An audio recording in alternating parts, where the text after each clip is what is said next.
The days where like people were just coming to a game because blockchain is in it are gone. It takes roughly 10 to 15 years to actually like become more mainstream. So we're roughly at year 5 in the construction of the open metaverse. What is blockchain-based metaverse? Like the big difference is the fact that it's actually decentralized. More than 30 years back, it was Neil Stephenson who coined the term metaverse in his epic Cryptonomicon, where he talks about the metaverse as this dystopian 3D alternative world.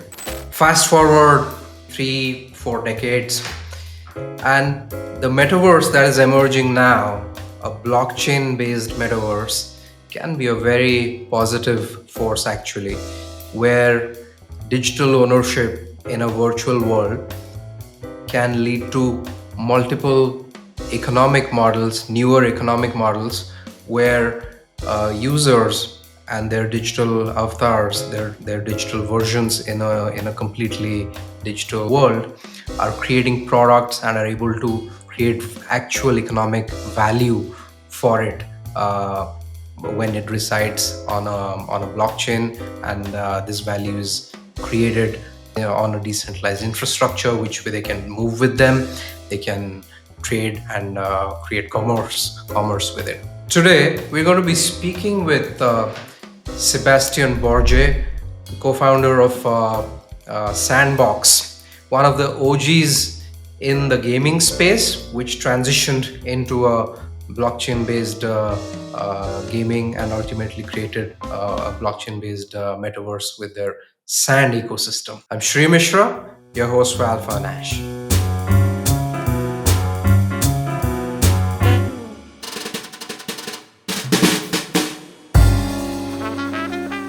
Let's dive straight in. What is a blockchain-based metaverse? All right. Well, I think like let's start by defining like what we see as the metaverse. Like for us, the metaverse is like really like this myriad of virtual world and games that you as a user can enter with an avatar that have 3D characters that represent yourself, so your digital identity, and you can move that character along like a thousand of experiences, explore world, explore games, and so on, in a seamless manner. And not only you can move your avatar and your identity, but also all the content that you bought, that you earn, or that you created in this world, in those worlds.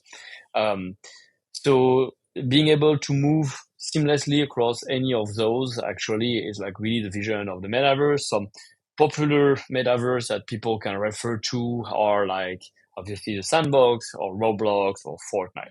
What is blockchain-based metaverse? Like the big difference with the use of a technology that is blockchain is the fact that it's actually decentralized. It means like all the content, the identity, eventually the currency and the creation of the users are actually digital assets on the blockchain that are truly owned by the users themselves and that are not locked into the company that operates or runs those platform or virtual worlds. So user can truly, thanks to the technology, own those digital assets, take them away outside of the platform, sell them on external marketplaces, or use their assets in other games and applications that similarly use blockchain without specific construct, integration, and so on. Mm-hmm. So, obviously, the construct of the metaverse, as we understand, is evolving a lot. Of course, it's gone a little bit slow. There was but at the same time, it's evolving. It will um, ultimately encompass way more different parts of the what our lifestyle ecosystem besides gaming, as it's largely in right now. But when you look at blockchain based metaverse, it's essentially what I hear you say is that multiple economic models are now getting enabled on the in the metaverse because it's now based on a blockchain, right? And that's enabling multiple transactions, commerce, basically an economic layer on top. Right. So just like any new technology, I believe like it takes roughly 10 to 15 years to actually like become more mainstream. So we're roughly at year 5 in the construction of the open metaverse. It started project like Sandbox or Decentralised started in the 2018, 19. We've been developing and releasing progressively various tools for content creator, for the players to join in, and as those tools and product getting better and better, like the experience are improving versus a few years back. Still, uh, like you said, the early days around adoption, I think the great content is what will drive people into the metaverse. So the technology with great content and with a powerful ecosystem behind. And so that's where the technology comes into play. Here, blockchain enables true digital ownership. This concept that the assets that are part of those virtual worlds, such as the virtual land, which is like the real estate, digital space where creators can create and players can come and join with their avatar, their digital identity, the asset that they are creating, and even the token, the UTT token that powers those platforms, such as Sand, in the case of the Sandbox, are on the blockchain, enables those to actually be usable, tradable, exchangeable between players, even outside of the platform itself, which is enabling like more utility, more use case, and new jobs outside of just like being a player or being a creator, because like the metaverse is essentially like user generated content driven.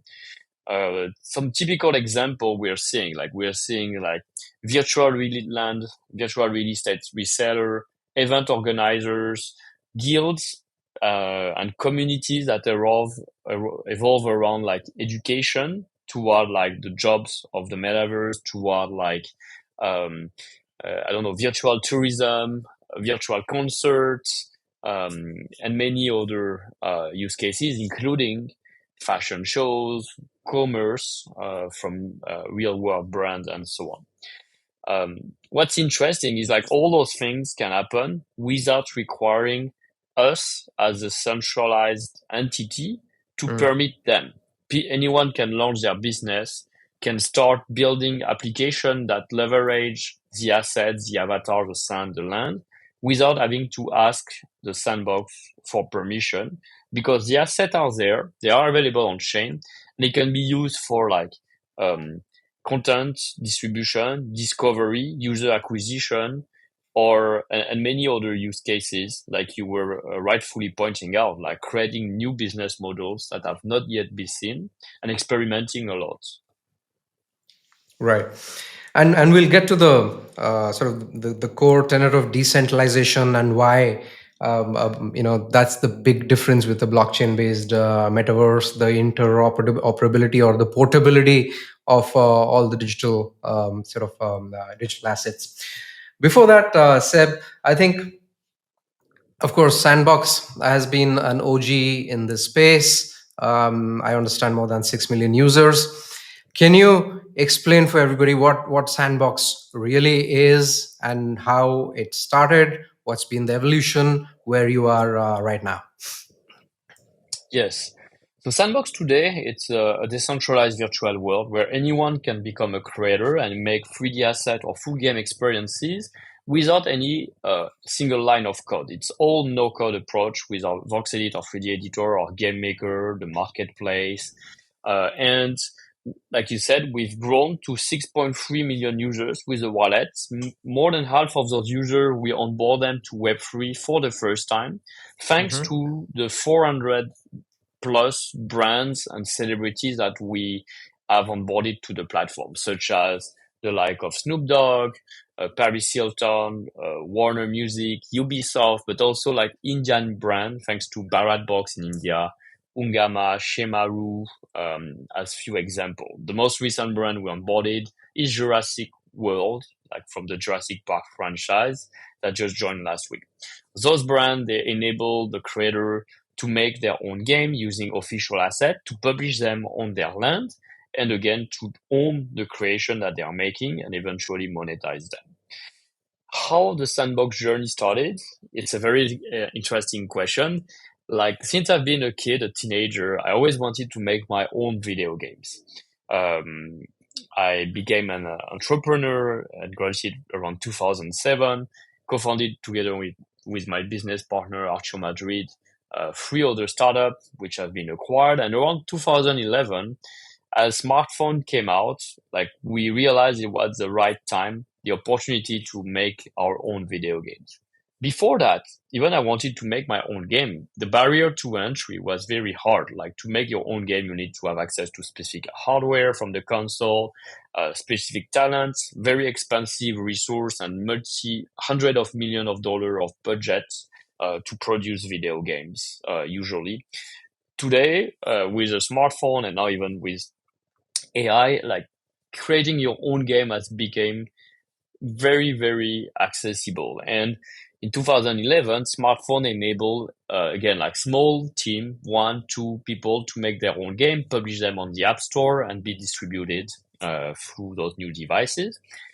And yet I thought like, even though I was very happy to launch the first mobile version of Sandbox in 2011, I wanted not just ourselves to make video game, but anyone. And so leveraging like the touchscreen capacities of a smartphone, we launched this 2D pixel art game where anyone just by the touch of their finger could drop some pixels on the screen and create art, music, and games through that and share that online creation to other users in an online gallery. No blockchain involved back then, it was centralized, but it was already a massive success. It was a time like Minecraft started to become very popular and was not yet on mobile. So people enjoyed playing Sandbox as like the 2D Minecraft on mobile. We had over 40 million downloads over the lifetime of that game, 60 plus updates, 70 million player-made creation in an online gallery. Everything was exciting, a lot of users, except one thing, like over time, our best creators, which I was very connected with, close by, because I was featuring them, talking to our community and user, they were leaving the game. They were stopping creating. And so we got bothered by like, why are they leaving? Like, what can we do to prevent that actually? Is it the lack of update? Is it the lack of featuring them on the gallery and their profile and getting them new followers? No, we realized it was just a lack of like monetization. Like even people love creating, they don't just live out of their passion. And so they spend time creating and having some kind of financial reward for the great content they bring, which also bring great revenue to our company back then, would have been fair. But that was limited. There was no technology. There was no way for us to send payments as a mobile game on the App Store and Google Play Store back to the players who contribute the most. So I had to do like contracts, PayPal payment, etc. Very slow, very manual, not scalable, and I could maybe manage 100 payments a month at best, but not more. And so we couldn't resolve that problem until we saw in 2017 apparition of blockchain and NFTs. We deep dive in the technology. I discovered, as I always have been curious and a pioneer of using new technology like blockchain, Bitcoin mining, and the first NFTs with CryptoKitties. And with NFT, we discovered the ability to enable people to make their own content, to exchange it between users, to sell it even outside of the game on marketplaces, the eBay of digital asset, which was OpenSea back then, and to even pay in cryptocurrency instead of fiat, to have like direct payment without the game or the platform as intermediary. And that was an exciting moment for us. We found like, this is the exact solution to our problem. Let's apply that to Sandbox. Let's make that every creation is an NFT. So players own it, can exchange with each other, can sell it as they want, and we receive payment for their work. That's what we did. And that's since then we decided to rework Sandbox, make it a 3D version, PC and desktop first, with like not just a game, but a whole platform and set of tools for creating with our 3D editor, the marketplace, the map, and the no-code game maker. All right. Well, that's fantastic. How kind of this transition from gaming to blockchain, and then we'll come to the metaverse, has happened so seamlessly in a way, and we see it in crypto today, where gaming and NFTs, for example, or gaming and crypto is very close to finding a sort of or already found product market, strong product market fit. What in your view are the two three dimensions of that, vectors of that, which are driving this product market fit between gaming, crypto, or gaming and NFTs specifically? That's my part one. I'll come to the part two of the question. Well, there's a few factors that come into play into driving adoption of Web3 and blockchain within the gaming industry. And maybe as a parenthesis, I should highlight as well, I'm not only the co-founder and COO of The Sandbox, I'm also the president of the Blockchain Game Alliance. It's a non-profit organization that now counts over 600 members, and our main mission is to educate about the benefit of blockchain technology within gaming. I feel like the first benefit is for the players themselves. Like players through digital asset ownership, all the content that they purchase within those games, it used to actually never belong to them. Like they were merely renting those content, even though they were paying with real money in those games. Mm. That some of those games they can be very invested. They buy like virtual currency back, characters, equipment, upgrade, and so on. As soon as they leave the game, as soon as the game stop operating, because for example, like the financial success is insufficient to keep servers running or the cost of development, um, well, basically they had no other option to lose all the precious content. They cannot even keep it as history, and they could not resell it, not even sell it at a profit here. Like we just saying like sell it more than zero, even if it's only 10% of the purchase price initially, it's better than zero. Mm. Was just and literally and not and we are talking, possible. just to be clear, we are talking about what, in-game rewards and in-game Everything that people okay. spend time into, like we um, we value like the time we spend, the achievement we have in game, the content that we buy. We use it for vanity. We use it for status. We use it for reputation. Somehow, all of that, once you leave a game or a game stop to operate, is gone. Like it disappeared. There is no more proof. And even sometimes worse, like developers, they could decide there can be a bug, everything gets wiped out. They could decide that your game account had some issue and then take away your hard-earned currency or digital asset. Like who never had to write the customer support of a mobile game after they make some action, saying like, no, it was not credited or something went wrong, there was a bug, my progression was lost, and so on. And so they had to rely on like human and central server to kind of like verify the proof of purchase, and they decide if like the user is right or wrong. So it's been a major issue in the industry. However, players are not necessarily just coming for the fact that there is a blockchain element into a game, or there is an NFT and so on. The games need to remain fun, attractive, and once the players are hooked and spend time in those games, they realize that they have this ability to own and sell and transfer their asset from that, and it's a benefit. We are gone. The days where like people were just coming to a game because blockchain is in it are Mm. gone, and it's not a sufficient element. And then like there's benefit um, for the developers as well. Like the technology enables them to drive like new business model, new incentive. Specifically, as like the gaming market is becoming very challenging. We are living in a post IDFA area, so post IDFA means like a lot of developer cannot run user acquisition as they were doing before, targeting user based on their preference, previous application they have installed, etc. Because like privacy laws have been put in place in many parts of the world, in US, in Europe, and those privacy laws like GDPR and so on, like they kind of like break the business model where like user developers were actually targeting users through advertising to install their game, paying a cost per install, and monetizing then those users with a free-to-play business model where roughly 3%, 1 to 3% of the user were spending in those games. The rest were monetized with free ads to earn back on their revenue. This is called LTV, lifetime value of every user. So if you cannot target a user precisely, your user acquisition cost has been rising. Basically, like you just have to like target more broadly, hoping you reach the right audience. And with like inflation, the current state of like the global economy, people have been spending less in video games than ever. I think the market even didn't grow last year for the first time, meaning like it's harder to make revenue for developers, and then it became unsustainable.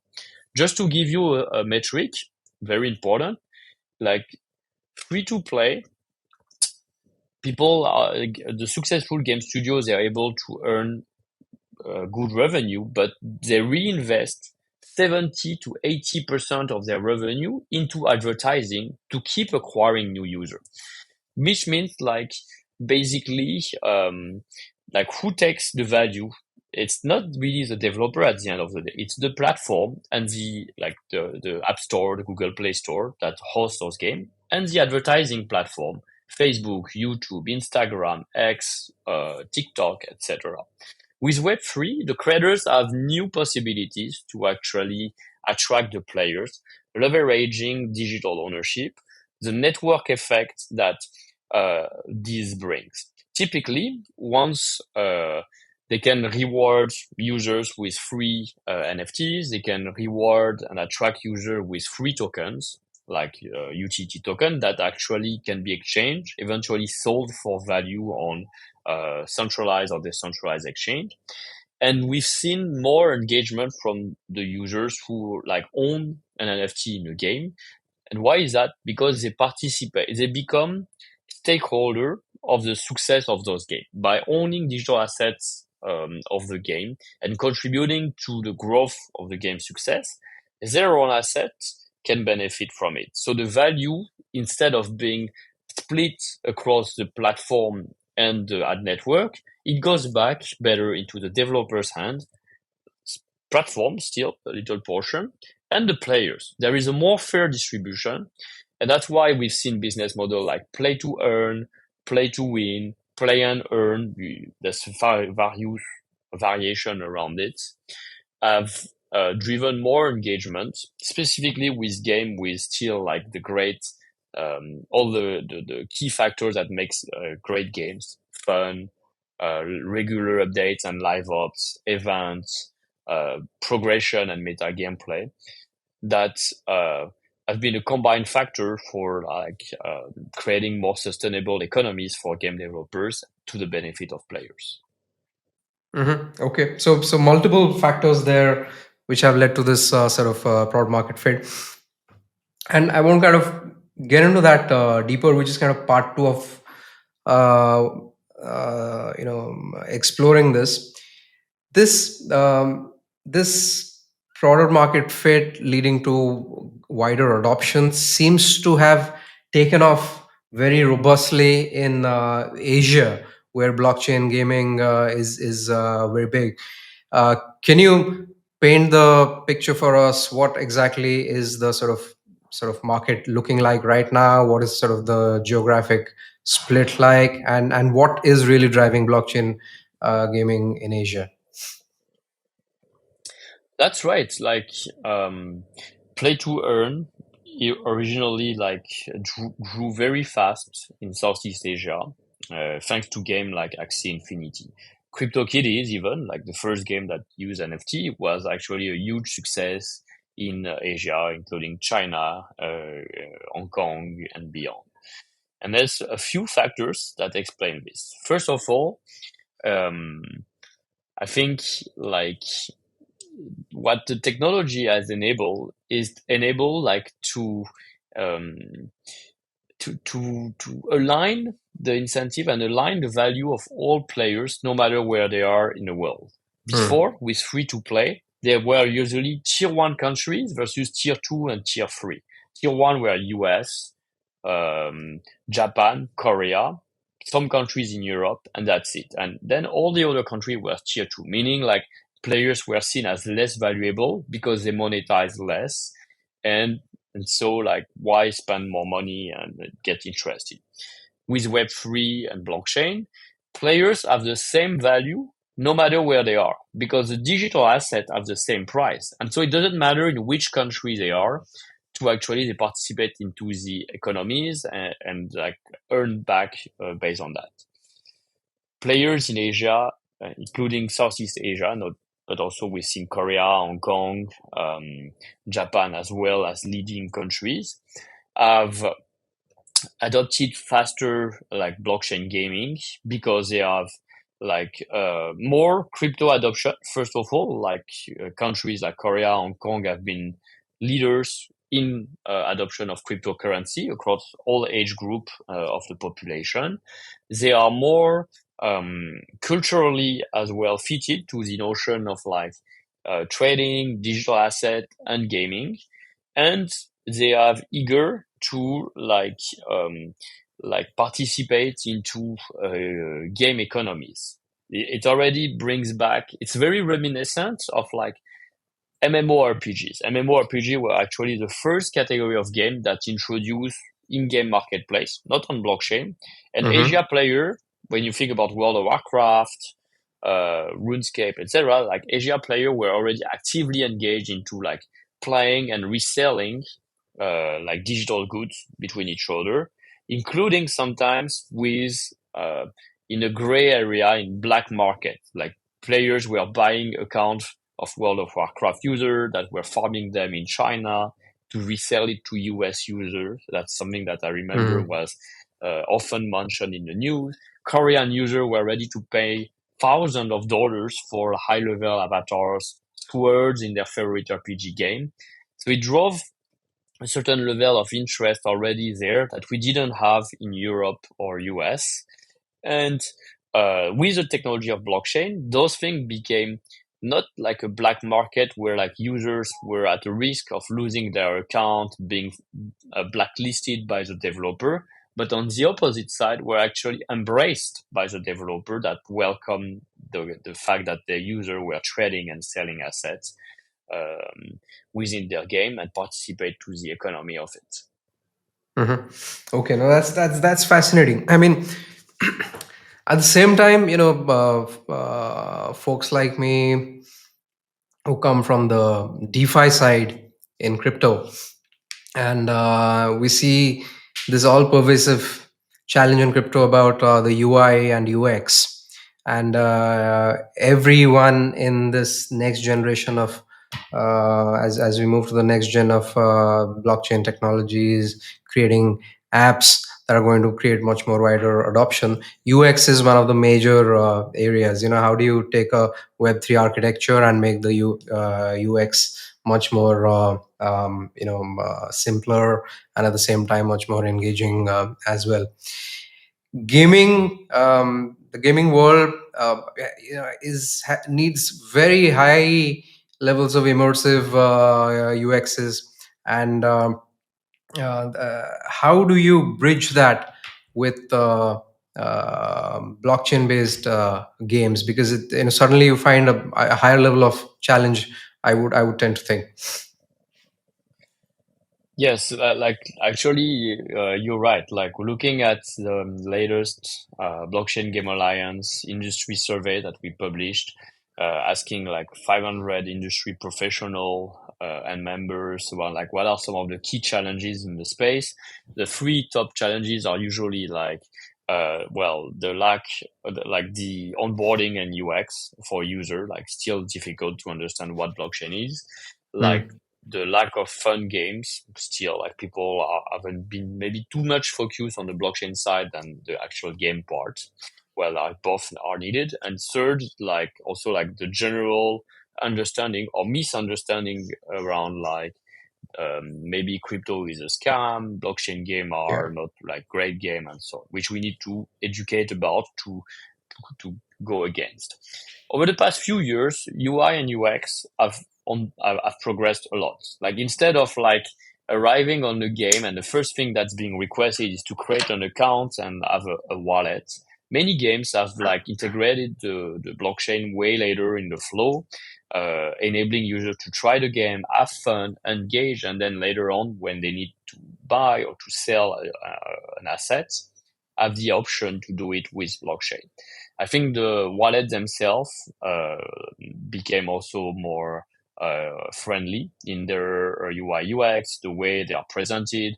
We have things like you can sign up with just an email account or a social login, and it creates a wallet for you.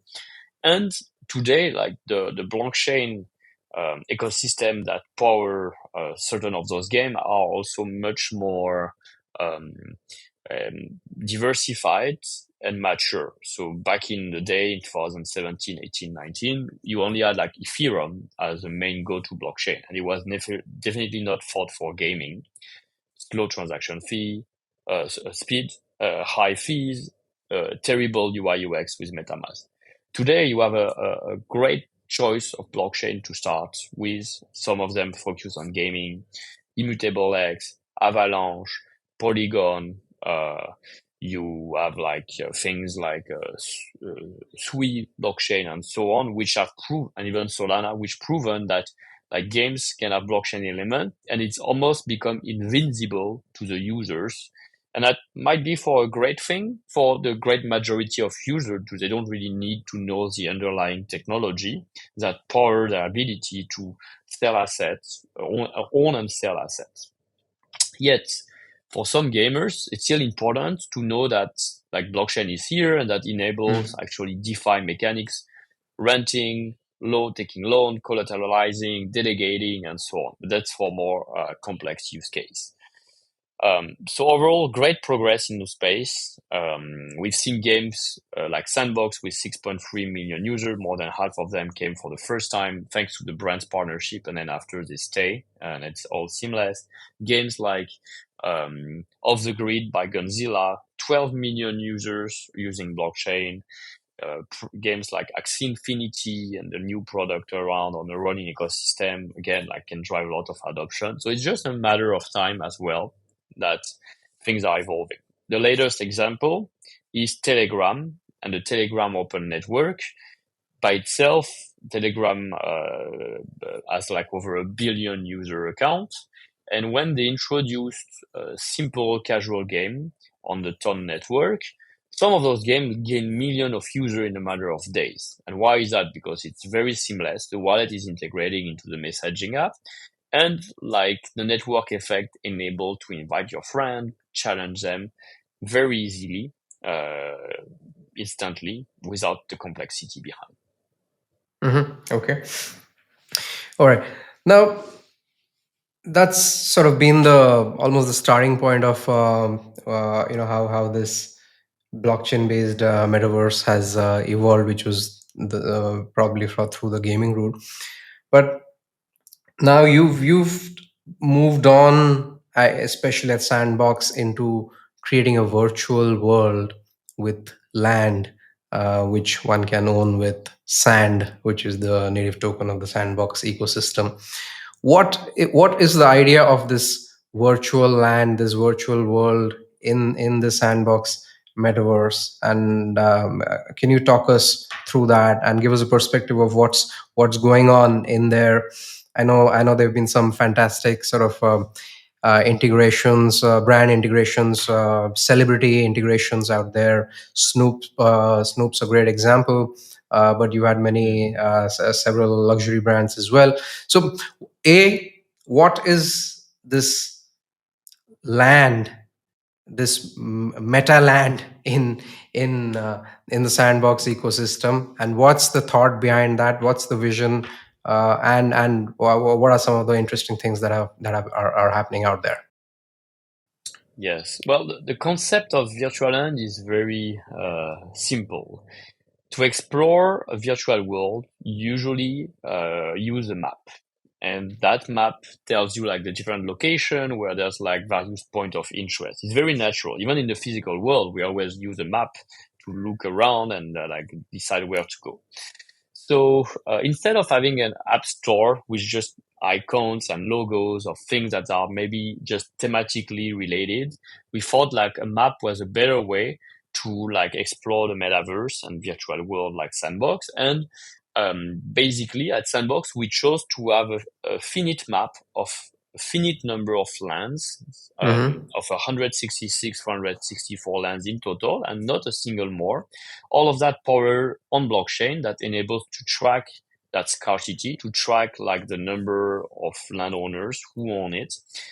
And And these are instead of like, NFTs.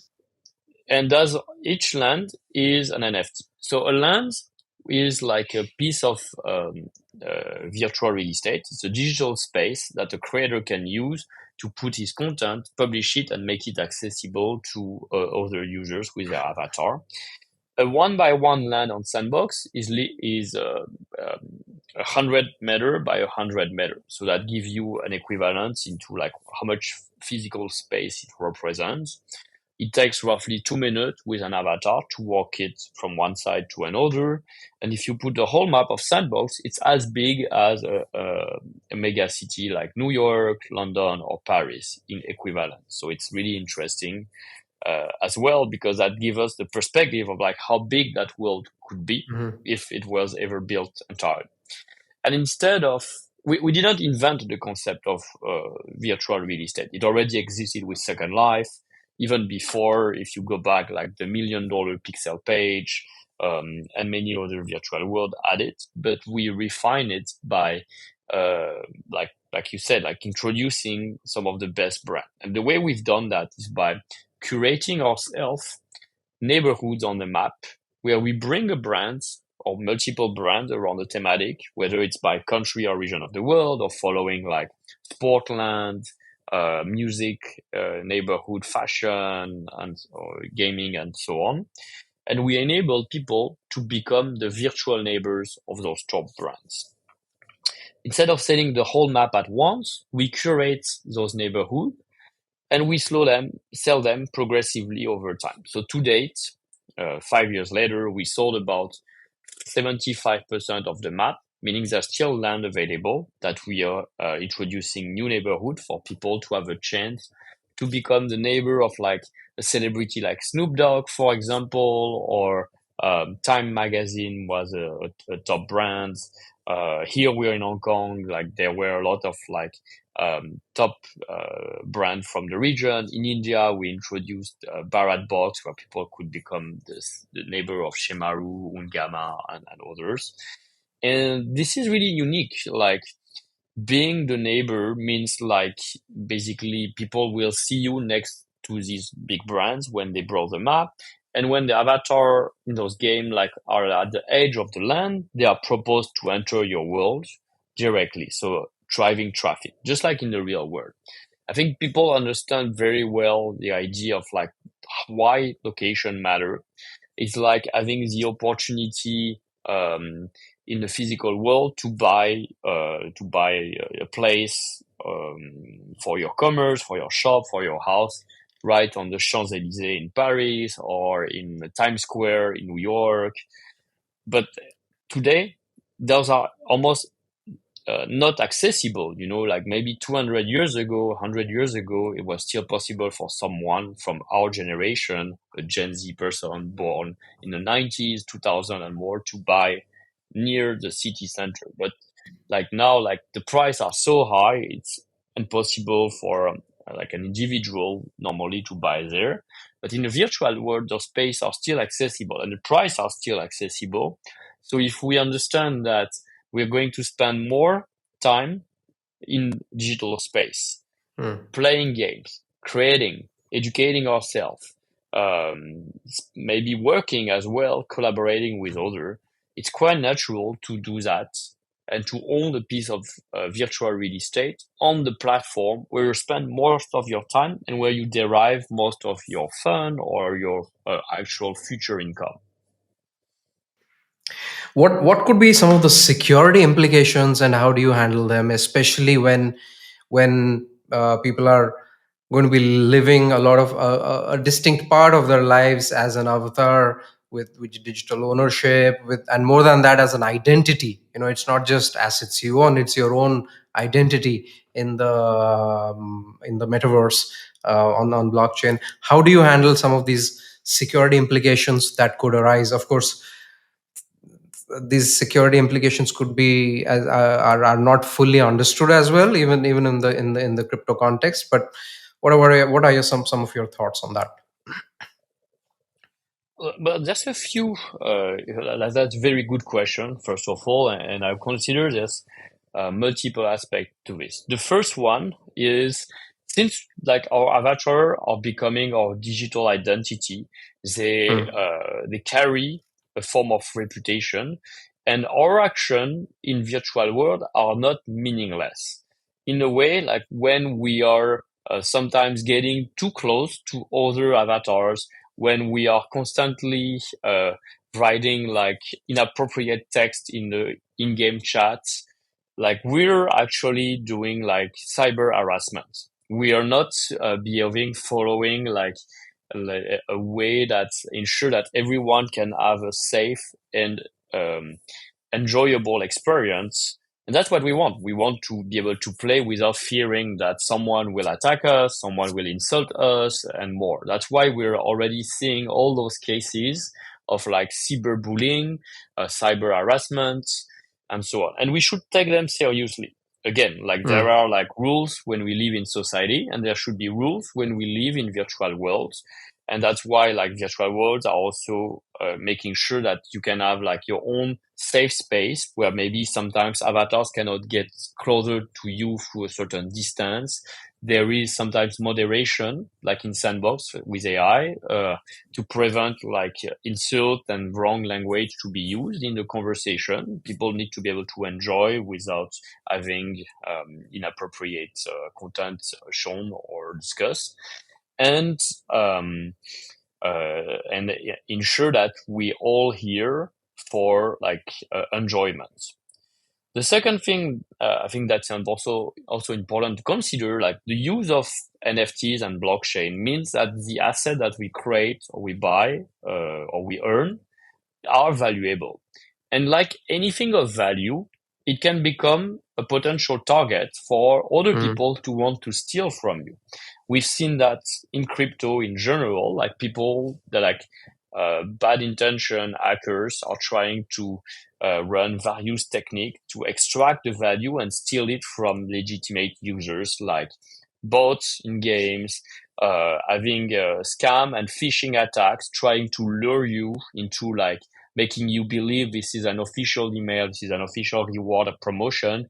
Click a wrong link that takes you to a fake website where like your login and password will be stolen, or your wallet will actually be drained. Like the content on your wallet will be stolen because they will make you feel like this is a real website where you can trust, and instead like they will have access to your private key, or have a contract, malicious contract that steal from you.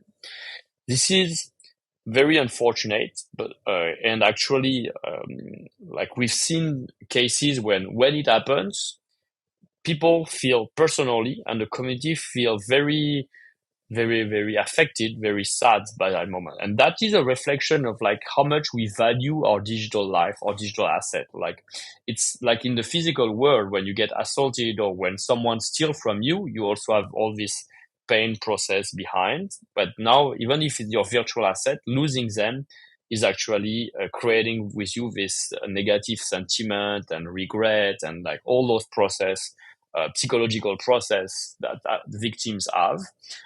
And so how to prevent that is basically through like basic 101 security knowledge, making always sure like whoever send you a link is a trusted person, double checking double checking like the source or the link destination that you're being taken into before clicking, reviewing if you're on a HTTPS website instead, and many other things. General good sense, but Hmm. hackers, and even we using AI, are more and more sophisticated nowadays. And I just want to say, like, this is coming along, of course, proportionally to the potential rewards that the hacker can get. Recently, the Bybit hack, people like the hackers extracted hundreds, a billion of dollars of value. Some games and crypto assets being worth in hundred of million to billion, they make easy targets.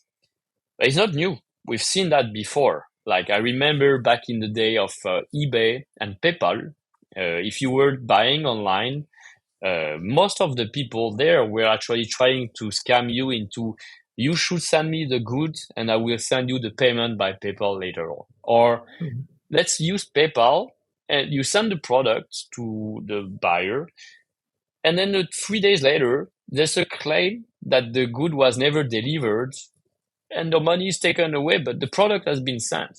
Like, who hasn't had those stories? And so in the early days, PayPal didn't feel safe. There was really a trust issue around using it. Today, it's been totally changed. People trust buying online with a credit card, buying with PayPal, etc., because there's been improvements into like security and awareness and trust, which with crypto, like greater responsibility and risk lie because these are assets we own. There is no middle party to prevent it. But at the same time, the wallets, the website are being more careful to inform users about best practice and like helping them if sometimes prevent some threats as well. All right. You know, security obviously remains one of the major issues in the blockchain space to tackle. Things are getting better and at the same time worse in some sense. But it's this sort of trajectory of a secure future on blockchain is absolutely important.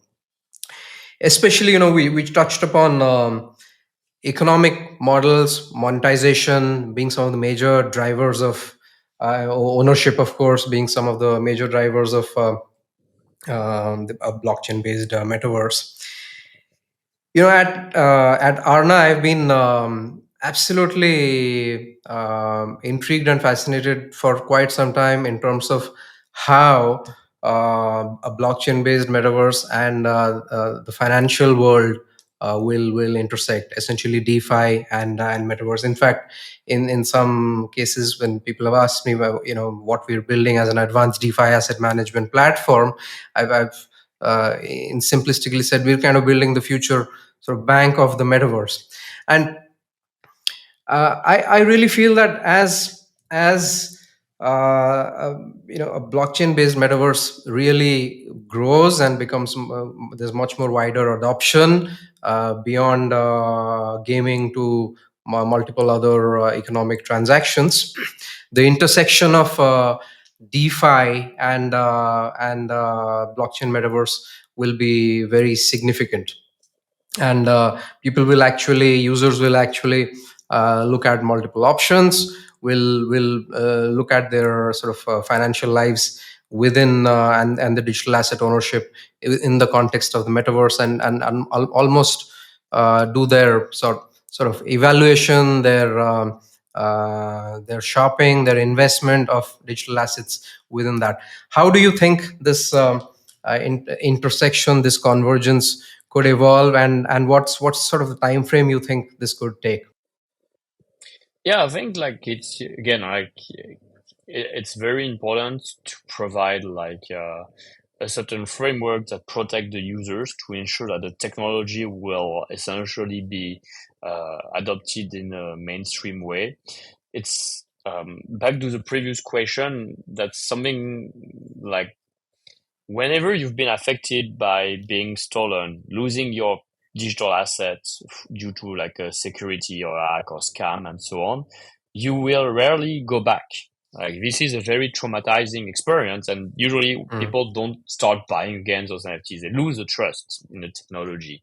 So this is something we need to prevent the maximum, as well as actors in the industry, and remind people as well, like it's only a small portion of like bad malicious actor that are doing that, and we are building legitimate business with real utility and value for users, and like we shouldn't be penalized, the good actor, because of the action of a few malicious actors. So Mm. your approach is right, like trying to explain how you provide those decentralized incentive with DeFi, and at the same time look for a form of like um, a trust, and eventually going further. I think like DeFi provider will look to be regulated, will look to have a form of support from different countries or region where they are established, so that users can say, oh, all right, they've been certified by this authority, this government. Um, I can probably trust them more, because certification means like they will have regular audit, that they agree to a certain grade of security in their company, and a process that ensure that my information will be safer. For example, when companies are like ISO certified, it's yes, it's a cost, it takes time, there is legal fees and so on, but also like when you work with a business that is ISO certified, you know that all right, they are at the level of expertise and security you expect from them, and like you will not maybe pay later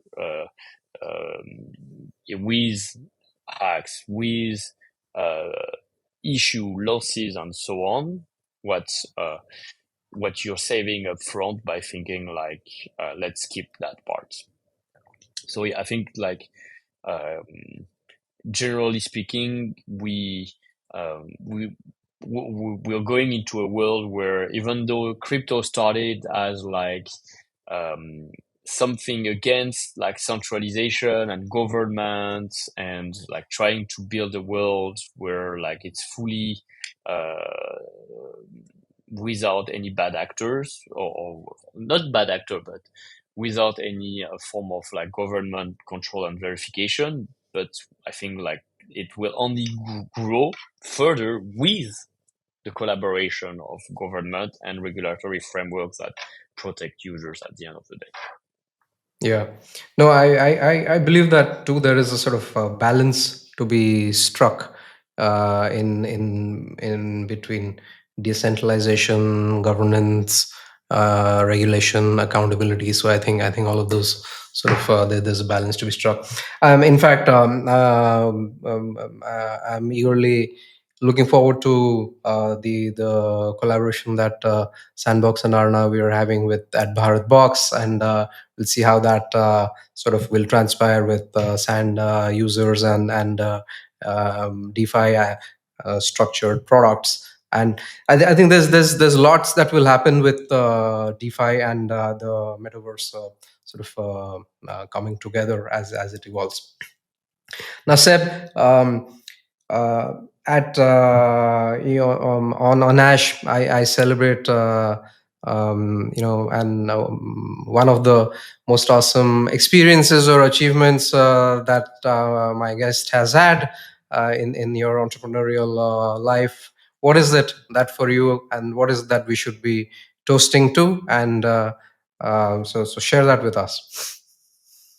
I think you need to look forward always new achievements. Like if you say, "Oh, I have only one goal in life and I already achieved it," like what motivates you to keep on going? So I think Mm. right now it's more like, and also it's hard, like just this comment saying like if you always, yes, you can have like a long, hard um hard to reach big goal in life, but if you don't build a little step toward it every day and consider whether you're progressing or not, Yeah. like it's always harder to reach those long-term goals. So, Seb, let's toast to those small steps that become very meaningful in an entrepreneur's life of building a big vision, and to those So that small step every day.